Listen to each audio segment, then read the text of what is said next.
we take you deep into the secret history of King Haile Selassie and Ethiopia. A story that is bigger than one man. It is the story of Africa's pride, its struggles, and its contradictions. Haile Selassie was not born an emperor. He was born Tafari Makonnen in 1892 in the town of Ejersa Goro. His father, Ras Makonnen, was a trusted general and cousin of Emperor Menelik II, one of Ethiopia's greatest leaders. From childhood, Tafari grew up in a palace culture surrounded by politics, power struggles, and dreams of a strong Ethiopia. At this time, Ethiopia was already unique. While European powers were scrambling to colonize Africa, Ethiopia had shocked the world at the Battle of Adwa in 1896, defeating Italy and proving that African nations could resist colonialism. This victory inspired generations of Africans and secured Ethiopia's independence. Tafari grew up hearing these stories, and they shaped his vision of himself and his country. By his early 20s, Tafari was already governor of Harar, a diverse and important city. He was known for discipline, intelligence, and ambition. He studied modern government systems and even learned foreign languages. In 1916, after a palace coup, Empress Zuditu became ruler, and Tafari was made regent. From then on, he was the real power behind the throne. As regent, Tafari began to modernize Ethiopia. He opened schools, hospitals, and introduced new forms of administration. In 1931, he gave Ethiopia its first written constitution, the first of its kind in Africa. But this constitution also concentrated power in the monarchy.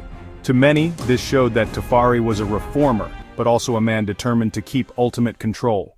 In 1930, after the death of Empress Zuditu, Tafari was crowned Emperor Haile Selassie I. His coronation was spectacular. Kings, princes, and representatives from around the world attended. For colonized Africans, this was a moment of pride. A black king in a free African nation crowned in front of the world. Haile Selassie seemed to embody hope and resistance. But this hope would soon be tested. Italy never forgot its humiliation at Adwa. In 1935, Benito Mussolini's fascist army invaded Ethiopia with modern tanks, planes, and even poison gas. The Ethiopian warriors, brave and determined, fought back, but their old weapons could not match Italy's modern war machine. Haile Selassie fled into exile, traveling to Geneva to speak at the League of Nations. His speech warned the world, "It is us today, it will be you tomorrow." But the world turned away. The League of Nations failed to stop Italy. Ethiopia was left to suffer under brutal occupation where thousands were massacred, churches burned, and culture attacked. In 1941, World War II shifted the balance. With the help of British forces and Ethiopian patriots, Italy was defeated. Haile Selassie returned to Addis Ababa, restoring his throne. To many, he was a symbol of survival, resilience, and hope. To others, his return was less heroic. Whispers spread of deals he made with the British to secure power. During the 1950s and 60s, Haile Selassie became a global icon. He spoke at the United Nations calling for human rights and African independence. His speeches inspired leaders across Africa. In 1963, he hosted the founding of the Organization of African Unity in Addis Ababa, becoming the father of modern Africa. But at home, things were very different. Ethiopia remained one of the poorest nations in the world. Millions lived in poverty while the emperor's palaces shone with wealth. Land was owned by the nobility while peasants suffered. Famines struck, but the government tried to hide them from the world. Meanwhile, far away in Jamaica, a new movement saw Haile Selassie not just as a king, but as God.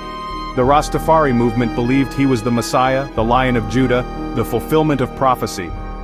Haile Selassie himself never claimed divinity, but his image, his words, and his presence created a legend that stretched far beyond Ethiopia. By the 1970s, Ethiopia was boiling with anger. Students protested, workers demanded change, soldiers grew restless. In 1974, the military, calling itself the Derg, staged a coup. Haile Selassie was removed from the throne after more than 4 decades of rule. His loyal ministers were executed. His statues were pulled down. He was placed under house arrest.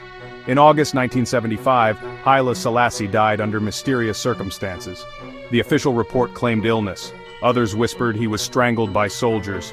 His burial was secret, his grave unmarked. The once glorious emperor was gone, erased from public life by the Derg regime. But history is never simple. Haile Selassie remains one of the most debated figures of the 20th century.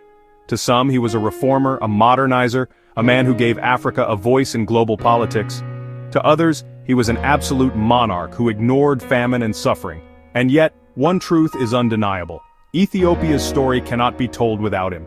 His reign connected ancient tradition with modern politics. His voice carried from Addis Ababa to the United Nations. His image inspired freedom fighters across Africa. His memory lives on in the chants of Rastafarians across the world. This is the secret history of King Haile Selassie and Ethiopia. A story of hope and betrayal, of faith and power. A story of a man who became a symbol and a nation that carried the pride of Africa.